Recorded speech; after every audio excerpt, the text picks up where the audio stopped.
Messing around. Welcome back to another episode of The Mess Around with Hannah and Lamorne.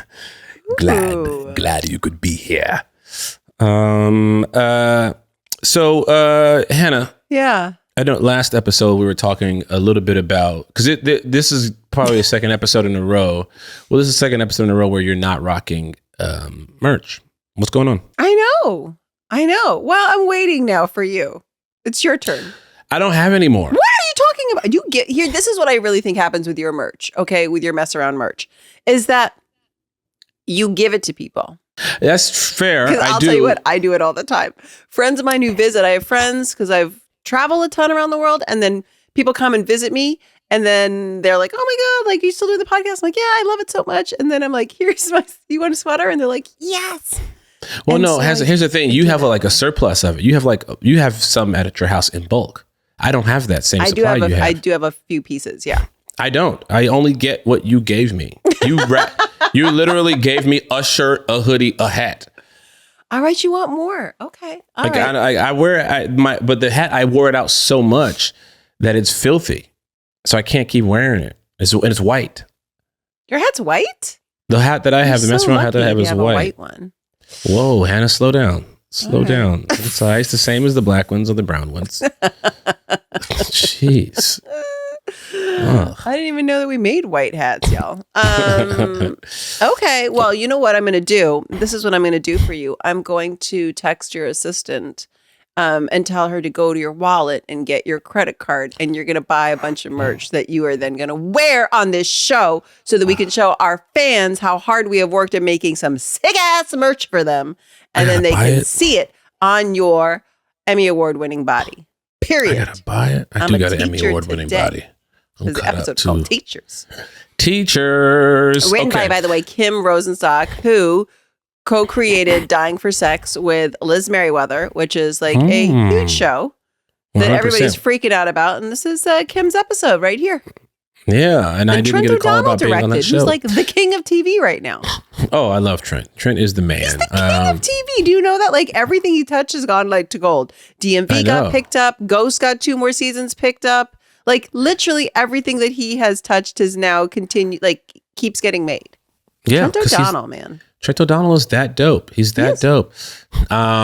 Jess, this episode, Jess and Coach, they head to a teacher's conference, right?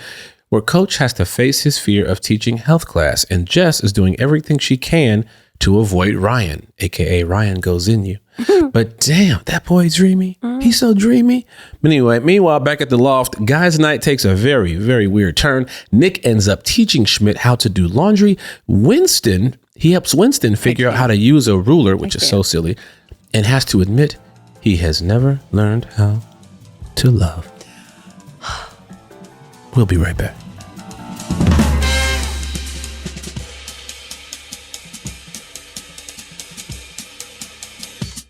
And we're right back. We're right back. Right back. We're right back. Right back. Okay, so Coach is letting the boys know that he let Jess know that he doesn't want to teach health.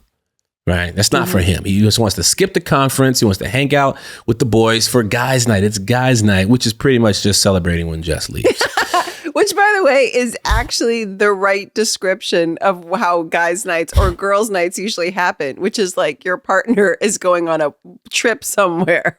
Right. You never just go like you're in a relationship and be like, it's guys' night. It's like, well, she's like, I'm here. So right. 100%. Can't do it. So it's perfect. They're very excited and he wants to stay for a guys' night, but he's got a job. Also, like the disrespect for these people on their jobs. You got a job. You got to go to the conference. Yeah, bro. What you think this is? First of all, if I were a teacher, I got to say I would hate to go to, I would hate to go to these conferences. I like things like that because there is the allure that maybe there will be some hooking up going on. Mm-hmm. But like, what if you're like not attracted to any of the staff, you know? I like how you're like, I'd be only interested to go to my work conference if it was full of attractive people who would be willing to sleep with me. You ain't got to sleep. You can go. You ain't got to stick around. Well, now. You knew that Lisa Bonet was going to be there. I'd stick around now. Oh, Lisa Bonet. Lisa Bonet, I just would like to say this is like what she did for men of a certain generation, like the level of awakening and crushes and like belief of like a real love that they could have from her is like what Johnny Depp did for a certain, like at a certain time frame for women of a certain generation. Like, Yeah. obviously it's problematic now for Johnny, but I'm just saying, like Lisa Bonet, I would talk to men about Lisa Bonet and the way their eyes would light up and they'd be transported back to being like 13 years old or something. And they were just like, she's the most beautiful woman that's ever lived. I don't even know I was in love with her for so long.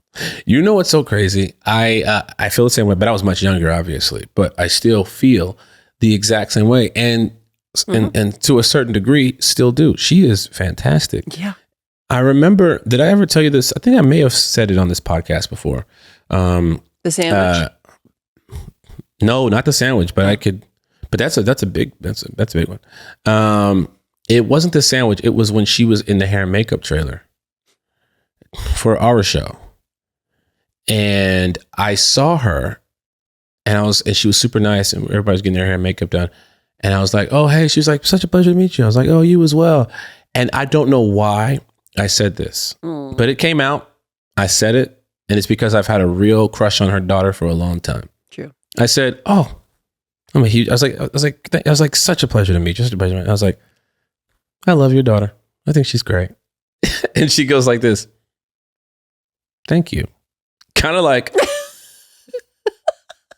chill, bro. That's right. She was like, okay. I was also, like, you know what she could do? She could probably sense in your energy when you walked in the room that you also once carried a torch for her. And it's a very strange thing to be like that you could love and idolize and worship the mother and then just keep that torch going and the flame going for the daughter as well. I mean, what a beautiful family.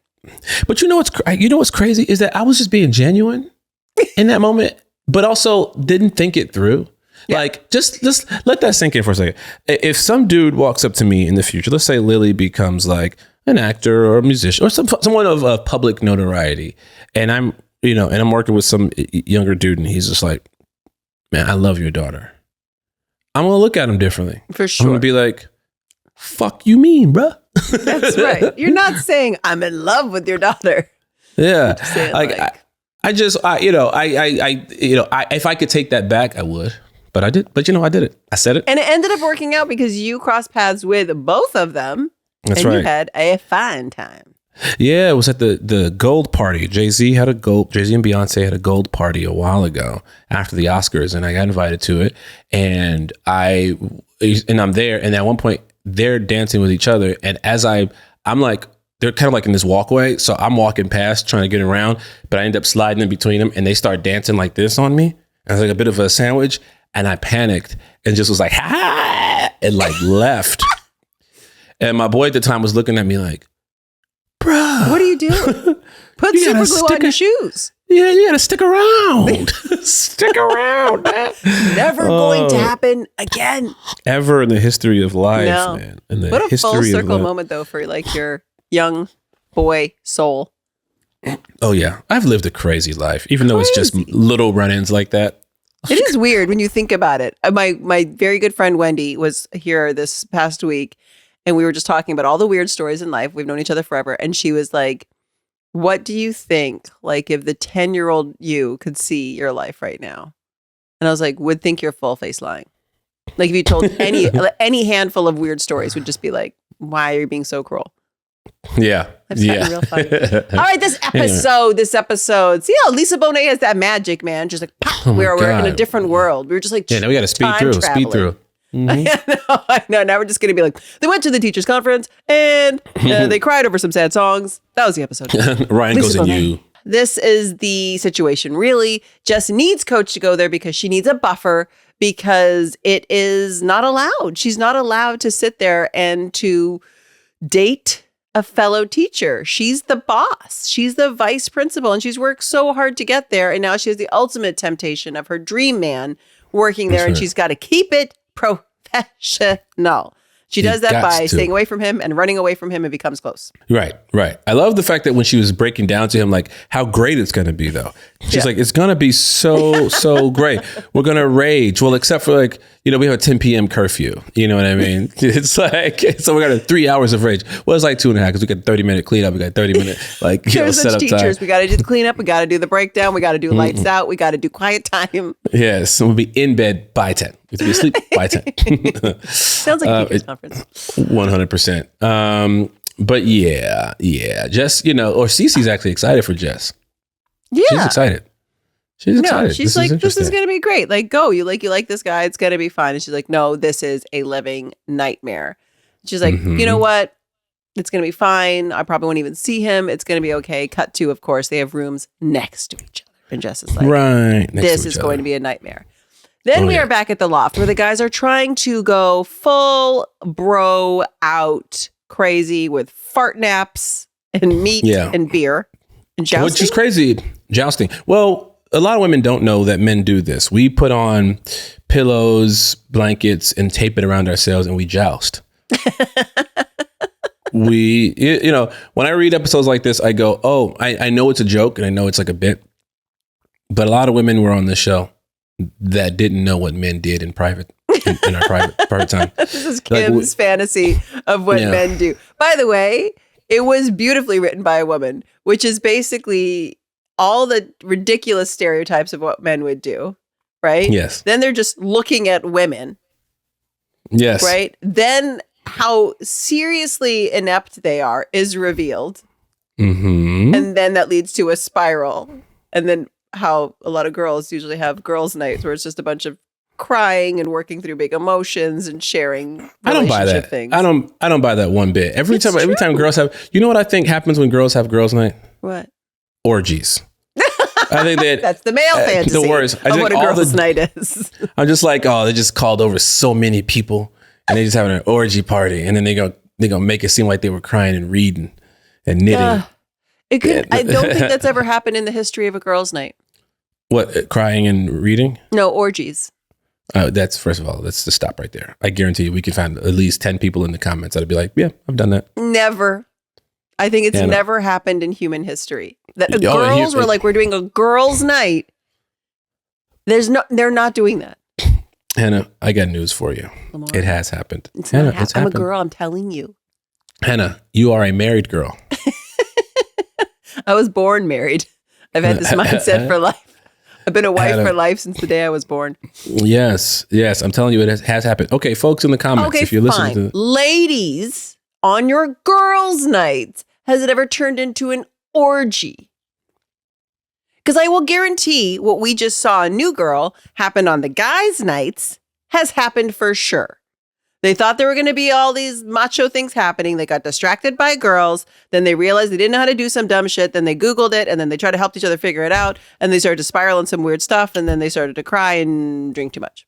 For sure. It's so crazy that Schmidt doesn't know how to do laundry. So we get into this because, like I said, they were watching these girls do yoga. Yes. And then Schmidt, he goes to say hi, but he spills red wine all over Jess's comforter. And he's coming up with all these reasons why it's bad, but Nick's like, just wash it. And he knows he can't do laundry. Yeah. Which is so weird. It's so, let me just say it, that's stupid. I know so many people when I went to college who did not know how to do laundry. That's wild to me. They didn't know how to do it. Their mom always or dad always did it for them. They didn't know how to work the machine. And then it was like, because then kids can be annoying. And they were just like, it's like, I don't want you messing it up and putting, it's like, just, and so they were never given that. And then they went to university and then a lot of guys just really didn't do laundry. Like Lily already knows how to do laundry. Lily will see me doing laundry. Literally, she'll see me walking past her room. The laundry room is down the hall from her room. She'll see me walking. And then she'll go, and then she'll be like sitting down. She'll get up and she'll go in her closet and grab her dirty clothes hamper and drag it out into the hallway. Aww. And then she'll go, can I go first? And I'm like, yeah, sure. So she'll just start taking her clothes, putting it in laundry, and I got to do the rest. I got to do the soap and the buttons and stuff for her. But she knows the process. Right, it's she just gets literally. it. But that's a different generation. Like this, where to be like, okay, let's do it together. I'll teach you. I'll show you.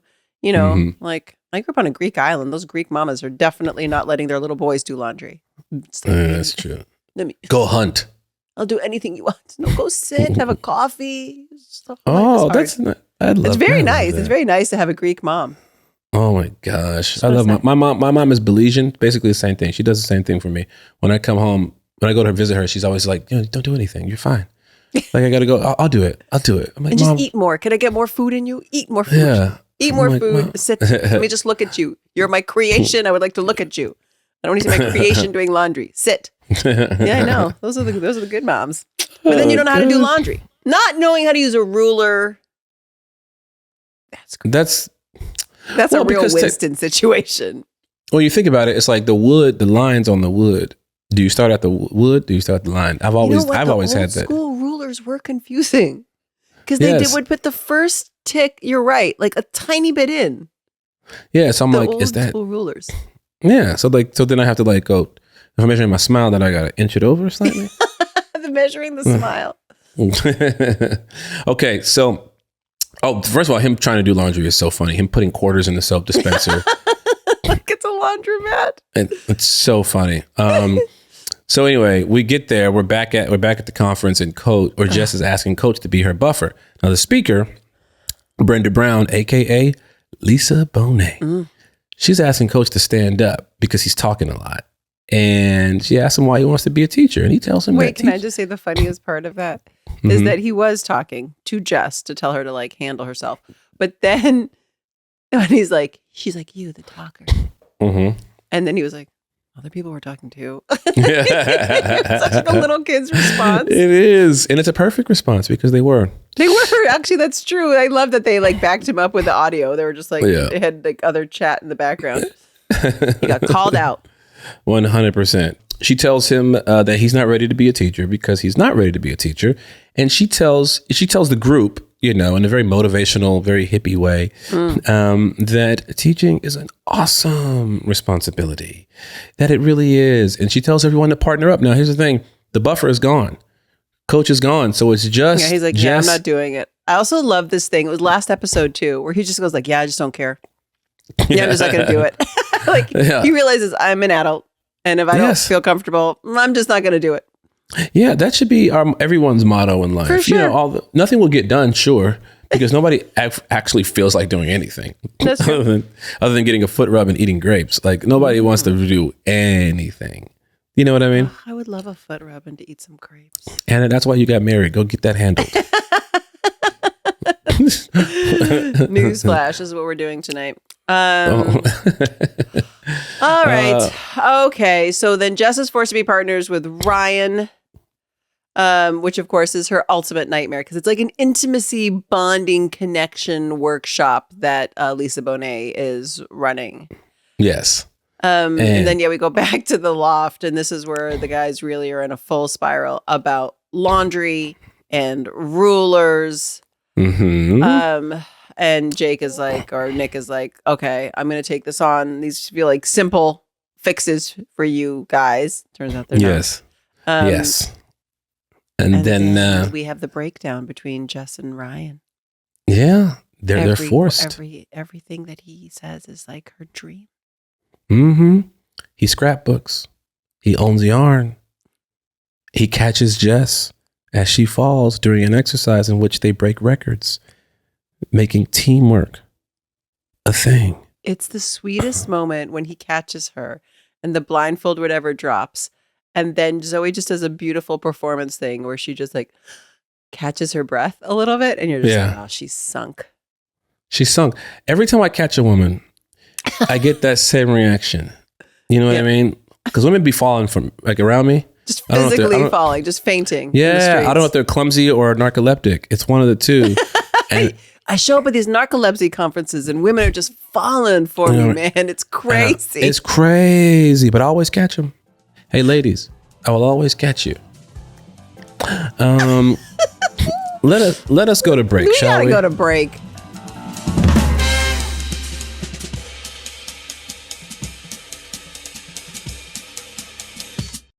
And we are black. Okay. So Jess is freaking out, right? She's in the hotel room. She's freaking out.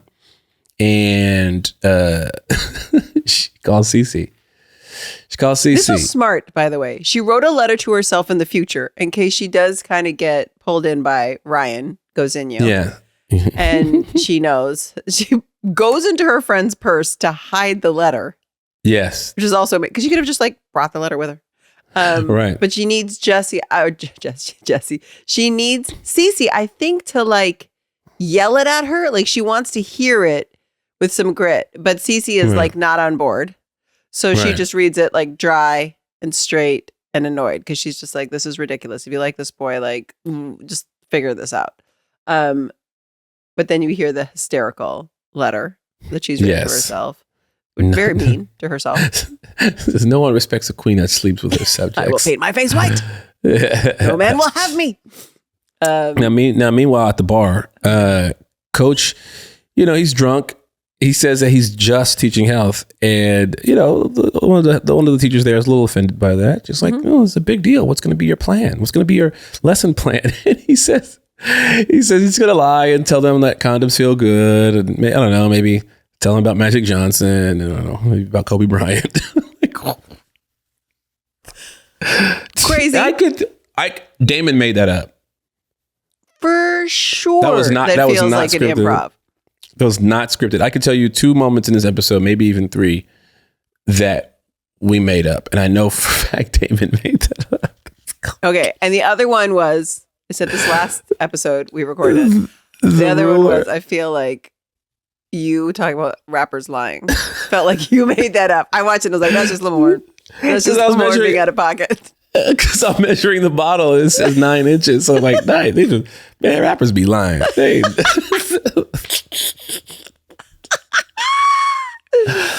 Oh no. Yeah.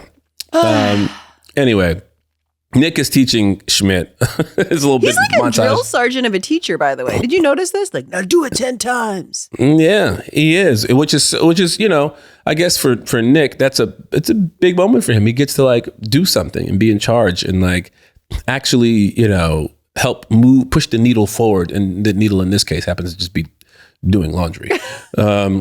But he's teaching Winston at the same time that, you start with the first line on the ruler, which was the first time I knew that as a human being. As Lamorne, I've always been giving myself that extra centimeter. And so he's like taking the soap and he pours it out. And then finally when Schmidt gets it right, he pours it out again. He's like, but I got it right. He's like, now do it 10 times. I know, he's so severe. I'm imagining what the floor looks like. It's just covered in soap. It's just a mess. No one's cleaning that up. The other thing that they mentioned that made me laugh, because I will just like to say, for my level of laundry doing, I am stuck at this level. Because when he talks about bleach and permanent press, and he's like, you don't need to worry about that. And I'm like, yeah, I've never used bleach, or I've never done the permanent press cycle. I don't even know what that is. You've never used bleach? No. So your whites just stay white? Yes. Oh, you're always wearing black. True. I don't have the white hat. I gave that one to you for a reason. I would never be able to clean it. No, but bleach is, I don't know if it's good for you, but I know it definitely, I've been using bleach my whole life. In fact, I've accidentally bleached things that shouldn't have been bleached. That's my fear. My fear is to mess up with bleach because there's no correcting that. Yeah, that's true. Well, you're super rich, Hannah. You could just go buy a new, set of undies. Just that wasteful life to be like, I bleached it. Buy your trash now. I don't give a fuck. I'm going to buy more. Like a ruin through those clothes. No, that's not how I roll at all. No bleach. No bleach. Because I don't know how to do it and I'm scared. Okay. And then, that's so stupid. Oh, no, you have to say this part. I can't say it. Wait, which part? When he comes back with the sheets? Schmidt comes back with his sheets. He comes back with the sheets. I can't. You got to do it. The only way he can relax is self-pleasure. So he throws the sheets in the wash and he runs a cycle. And shockingly, he just does it smoothly. Wow. He did it by himself. He did it. He got a skill. Which is weird because I guess he just gets everything like dry cleaned and laundered or something, because he is the most like germophobic, like snappy dresser in the loft. But even his sheets, Even his sheets. That's yeah, crazy. Some people. You I mean, you know what it was like living in New York. You had to just like walk your laundry down to the laundromat, or you could take it to the dry cleaners. Remember Thanksgiving episode? Yeah. Didn't Schmidt put a turkey? What was that? In the dryer. Yeah, he knew how to use the dryer just fine. There's a lot of weird things about Schmidt not knowing actually how to do laundry that it feels strange. I feel like there's been I feel like the fans are going to really help us out on this because I feel like there's been quite a few episodes where they talk about laundry and clothes in the dryer and stuff like that. So I feel like fans help us out. Does this match up with all of the other Schmitty moments in this show? Because it feels weird. Yeah. It feels weird. The fans will let us know. We are back at the conference. Ryan tells Jess she's been avoiding it for weeks at school. And he was hoping to use this conference as like a way to get to know each other. That's Which, of course, she's like, oh, my God. Then they all of a sudden there's like a scream because Coach is on top of the lifeguard shack, drunk, and about to like backflip into the pool or something insane. He's about to do something. He's about to do something. Yeah. And he's giving this whole speech. And then we cut to Schmidt. Says he feels like a new man. Winston is trying to measure the width of his smile. And at the very end, Nick is still trying to get the group to go out and drink. He wants to go to a bar crawl.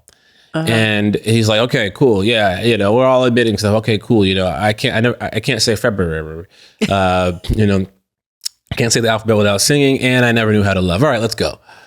And then the guys are like, whoa, what? That's heavy, dude. Let's talk about it. And then he goes, what are we going to do? Just sit around all night? Drink wine? Talk about love? And that's exactly what they do. I built one of those tents before. As a grown-up or as a kid? As a grown-up. Oh, boy. I've built one of those tents before. It was like a really romantic date. I built like a little tent and put like the movie in there and snacks. And it was like, yeah, it was like being a little kid. It was really fun. Yeah, that's nice. Did you do it outside or did you inside? You did it inside. I was thinking about doing like a tent situation and going camping with Lily, but in the backyard. Yeah, do that. That's so fun. That's super sweet because then after like 3 hours of it, when she's like, okay, I'd like my bed now. You're like, great. We'll go inside. We're going to go inside. And in the morning when she wants to go out there and play in her tent, it's there. Yeah. Clean all the little dirty bugs off of you and then we're good to go. That's right. Oh, boy. And they're singing, I want to know what love is. Which is a great song, which is a song that I definitely know all the words to. Now, Jess is back at the ranch. Jess is trying to save the day, I guess. She goes up on the roof and she's talking to Coach. She's like, what is going on? And, you know, he's letting the folks know, like, I'm drunk, I'm wasted. I'm about to do a backflip right into the pool. And that's when Mr. Hero, Mr. Goes In You, he pops up on the roof as well, you know, and he's breaking it down for Coach. Like, hey, man, I get it. Teaching is scary. I'm afraid. This is my first time. I'm scared too, you know, but he recognizes how important that job is. And, you know, Jess, you know, she says that Coach is like, she's like, dude, who's better to tell kids about chlamydia than you? Yeah, he's like, yeah, that is me. I sound like something I could be good at. And then as he's saying that, he just goes flying into the pool. He falls into the pool, which could have ended poorly because I've seen these videos of people like fall. Like they're trying to commit to jumping off the roof into a pool, and then they halfway commit, and by halfway committing, they like just kind of fall. It's so scary and so risky. So many people have been seriously hurt. Yeah, people have probably died doing that. Yeah, for sure. I was watching it and I was like, this feels very scary for real. That was for sure a very talented stuntman who did that stunt. Do not try that at home. And I love that Ryan jumps in and he does it like with the most perfect dive. Olympic level diving. It's like they got Ryan Phelps to come and do that. Please don't do something heroic. Please don't do something heroic. And he does, and he saves him like a baby and carries him out of the water. Oh my God. He did some Glenn Powell shit right there. That's definitely something Glenn Powell would do. So now we're back at the loft and the boys are now, they switch songs. Now they're singing Lionel Richie. Hello. Anyway, Nick, looking for, I can see it in your eyes. You know what? That video is crazy. Somebody posted a video. Somebody posted the how troublesome that video actually was. The stalker video? He's stalking a blind girl at school. Mm-hmm. And Lionel Richie was in somebody's high school. Yeah. Stalking a blind girl. Like, just popping up behind her, like by her locker. Like, bruh, what? How? First of all, you teacher age. At least he had teacher age face. Yeah. You know, I don't know how old he was back in the day, but he had that mustache that said, "I am somebody's uncle." He was wearing slacks. The whole video is in slacks. It's all very strange. Lionel, you want to talk about it? Come on the pod. Lionel. His first name is my middle name, and I don't know how I feel about that. Is your middle name Lionel? Yes, it is. Oh, it's a cute middle name. Yep, thank you. That's what all men want to hear. Well, middle name's cute. It's a very cute and average middle name. Lie. All right. Then he's on a whole spiral. Nick questions why he can't find anyone. Winston tells him you don't find diamonds underground. Shit says that Nick needs to value himself. And then Winston starts opening up. That's right. You know, he's worried about being a cop, you know, like if he sees something really bad, you know, and then is it going to change him? Mm-hmm. You know, there's a lot of stuff that's emotional sharing. They're in the sangria. That's what, yeah, man. And then just like women, they turn it into an orgy. No. I can't wait to just read the level of like ferocity the women are going to come to defend the truth. No, they're not going to be truthful. Women aren't going to just admit that that's how freaky they get at times. I'm not saying they always do it. I'm saying it's happened. It's not a girls' night. It's called lying. It's like, hey, we're having a girls' night, but in fact, you're bringing over the troops. No, this is you like way back when you were a teenager reading some like weird Tumblr fan fiction of something, and then you just being like, this has got to be true. And it's just stayed in like this weird part of your brain that has made like that fiction fact. And it's just not. Anna, when we get off this call, I got news for you. Uh-huh. I'm not going to let the fans know about it, but it happens. Lord, don't send me any videos, please. I got all the videos. There's this one website. Don't send me any links. There's this one website that shows you all the videos. No, thank you. I don't need to see a male-produced bizarro fantasy to justify something that real women do not do in their real life. Okay, I'm trying to tell you, but you don't want to listen. You don't want to listen. This moment. Ryan and Jess are drinking mini bar bottles and they're bonding and it's so sweet and wonderful. Coach is asleep and so they have this perfect moment and Jess apologizes. Right. And then Ryan tells like basically the nail in the coffin, you know, of like just winning this woman's heart. Yeah. Which is that he taught his sister who has crippling dyslexia. That's right. How to read. Oh, God. She can't handle it. She can't handle it. It's like kryptonite. So she comes clean. She says, I have a big, stupid crush on you. And just as those words come out of her mouth. Coach. He needs a puke bucket. He needs a puke bucket. He's crying. He's a mess. And she says, I'll take care of it. And she kicks Ryan out of the room. And she's now crying. And Coach is also crying. It's a mess. It's a big mess. Now, the next day, you know, Jess asked Ryan if he could just kind of strike that from the record. You know, all that stuff she said the night before, just forget about it. And he's curious. Ryan asked if she's curious to know how he actually feels about her. And then he tells Jess, you know, while he's speech. Said, well, I'm at work. I can't start focusing on you. Because you're my love, I love you. I don't like Thanksgiving because I'm not with you. And then you're so good at accents. That was a wild one. That was pretty good. That was pretty good. Jess. That was all right. Anyway, that's all right. So then Jess, first of all, problematic. Jess just grabs him and kisses him. You don't do that. You don't just put your mouth on somebody's mouth like that. He just said like all he does is like think about her and wants to be with her. I feel like that was a pretty clear green light. Nope. It's 2025. You got to paperwork. You got to sign that agreement. That's true. You got to take all the romance out of it first. Consent. Look, I'm a consent queen. I love it. Yeah. So yes, they have a little smooch, which Coach interrupts. Yeah, of course. Of course he does. And and then they go off into their own separate ways. They go the separate ways. He says, "See you after Thanksgiving." Jess and Coach return to the loft, and she wonders why it smells like sangria. Coach lets the boys know that Jess had that moment with Ryan. She goes into her bedroom, lays there, is like, what now? Because he technically works for her. She's in a little spiral. She goes to cover her head with the blanket. That Schmidt shrunk in the dryer. He shrunk it in the dryer. So maybe he can use a washing machine, maybe he can't use the dryer. It's only for turkeys. Yeah, it's only for turkeys. We'll be right back.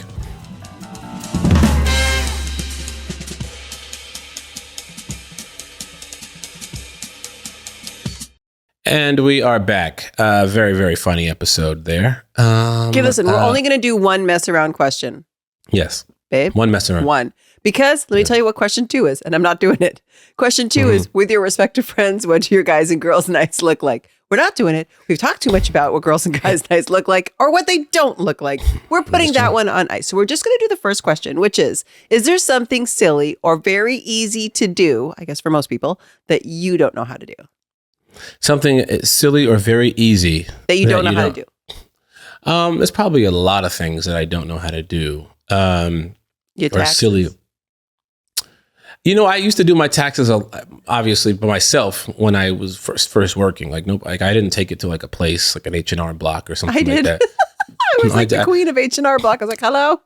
Well, we learned how to do our taxes in high school. Like they had a class, so they taught us how to do them. So I remember like a couple years doing my own taxes, and then when I discovered like the power of like H&R Block and stuff like that, I was like, let me do it. By the way, H&R Block, you should sponsor us. We're doing a lot of. We're letting you know right now.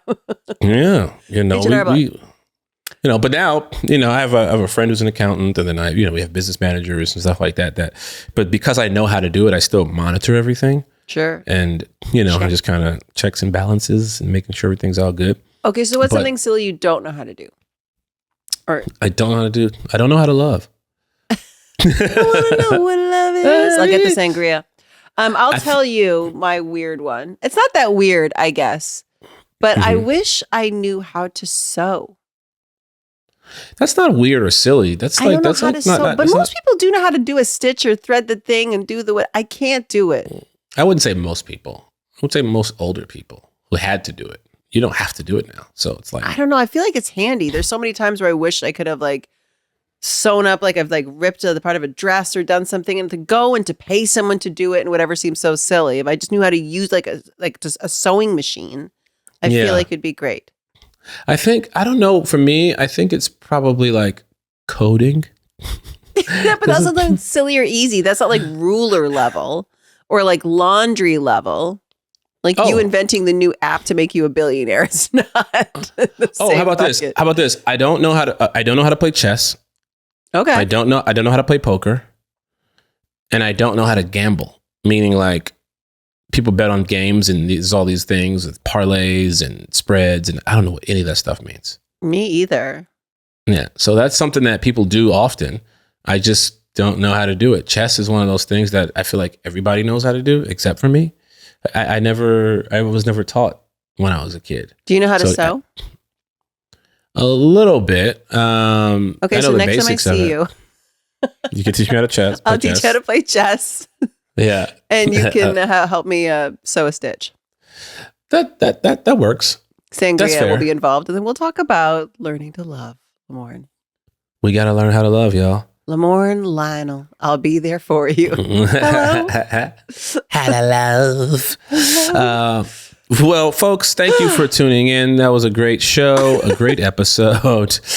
We've got some action items here. One, Hannah has to teach me how to play chess. I have to teach her how to sew, and you all have to tell us all about your girls' night orgy stories. Ladies, please educate this man. I'm saying, I know it doesn't happen majority of the time, but I'm saying is that it does happen. You said it's never happened. It's never happened in human history. that Okay. women are like, we finally are alone. We're going to have a girls' night. Let's invite in a bunch of men. Never. Yep. It's called bachelorette For that parties. purpose. Never. It's called bachelorette parties. That's not a girls' night. That's different. Girls' That's definitely night. a girls' night. That's definitely a girls' night. Girls' night. That's definitely a girls' night. It's a bachelorette party. Y'all, please help me. The next loft meeting is going to be crazy. Okay. Follow us on IG at the Mess Around Pod. You can get some of that merch, maybe a white hat if we still have some, at themessaroundpod.com. Send all your thoughts and agreements with me to themessaroundpod@gmail.com, and you can let Lamore know how wrong he is. Well, I am correct. I love you guys. Bye. Please prove me right. That was The Mess Around, an iHeartMedia production. Our executive producer is Joelle Monique. Our senior producer is Abu Zafar. Bei Wang provided engineering and editing services. Additional production from Daniel Goodman, Wendy Heisler, and Kyle Chevron. Our theme song was written and composed by Ronald Jukebox Jackson. Catch you next time. Bye. Bye.